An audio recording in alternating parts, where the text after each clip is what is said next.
ជំរាបសួរបងប្អូនទាំងអស់គ្នានេះជារបៀបធ្វើត្រីត្រកួនចារបៀបធ្វើត្រីត្រកួននោះគឺងាយស្រួលធ្វើមែនទេបងប្អូនពីព្រោះរបៀបធ្វើដូចតែឆាត្រកួនដែរទេគ្រាន់តែយើងយកត្រីមកបំពងហើយផ្ទាប់ជាមួយវាអញ្ចឹងណាចាអញ្ចឹងដើម្បីដឹងពីរបៀបធ្វើយ៉ាងណានោះសូមបងប្អូនតាមដានទស្សនាវីដេអូរបស់នេះខ្ញុំទាំងអស់គ្នាចាដំបូងនេះខ្ញុំមានត្រីក្រហមហ្នឹងចំនួន1ក្បាលបងប្អូនហើយយកវាមកកាន់ជា4អញ្ចឹងមកមុននឹងយកទៅបំពងយើងត្រូវយកវាមកឆូតវា4អញ្ចឹងបងប្អូនដើម្បីឲ្យពេលដែលយើងបំពងវាឆាប់ឆ្អិនដល់ក្នុងណា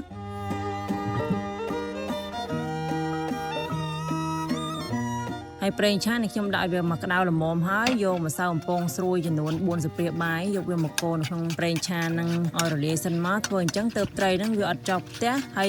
វាអត់ខ្ទាតទេបងប្អូនហើយពេលដែលបំពងបងប្អូនមិនបាច់ចំដាក់ភ្លើងខ្លាំងពេកទេពីព្រោះវាអាចនឹងអត់ឆ្អិនខាងក្នុងអញ្ចឹងណាហើយនេះខ្ញុំបំពងរហូតដល់ត្រីនេះវាក្រៀមបានល្អ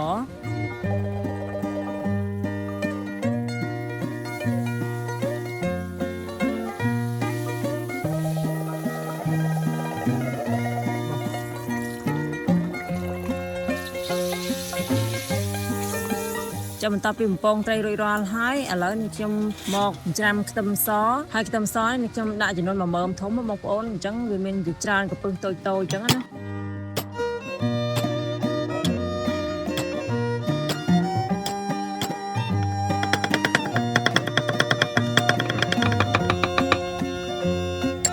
ហើយក៏មានខ្ទឹមក្រហមដែរខ្ទឹមក្រហមនេះខ្ញុំដាក់ចំនួន2មើមហើយយកវាមកច្រាំដូចគ្នា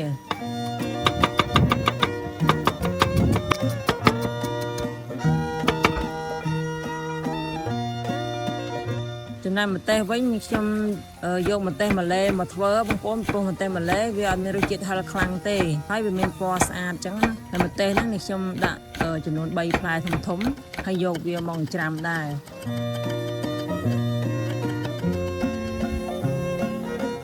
តទៅពីច្រាំម្ទេសរួចរាល់ហើយឥឡូវខ្ញុំចាប់ដើមដាក់ប្រេងឆាឲ្យក្តៅមករួចចាក់គ្រឿង3មុខមិញហ្នឹងដែលបានច្រាំមុនហ្នឹងយកវាមករំលីងឲ្យឈ្ងុយសិនមក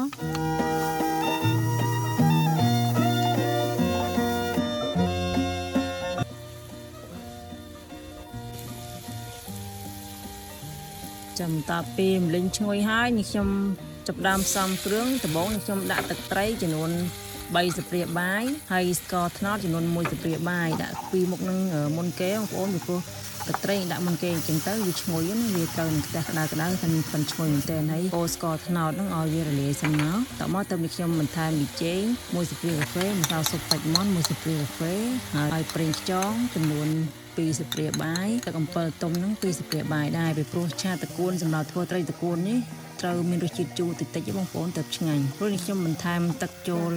ចំនួន200 ml បងប្អូនពីព្រោះកាលណាអត់មានទឹកទេពេលដែលយើងឆាត្រកួនទៅវាអត់សូវចូលជាតិជាមួយត្រកួនអញ្ចឹងណាព្រោះនេះខ្ញុំដាក់ត្រកួនចូលតែម្ដងហើយត្រកួននេះខ្ញុំយកជាប្រភេទត្រកួនស្រែដើមធំបងប្អូនហើយយើងសក់វាឲ្យតូចអញ្ចឹងមករួចឆាវាត្រឡប់មកវាឆ្អិនសិន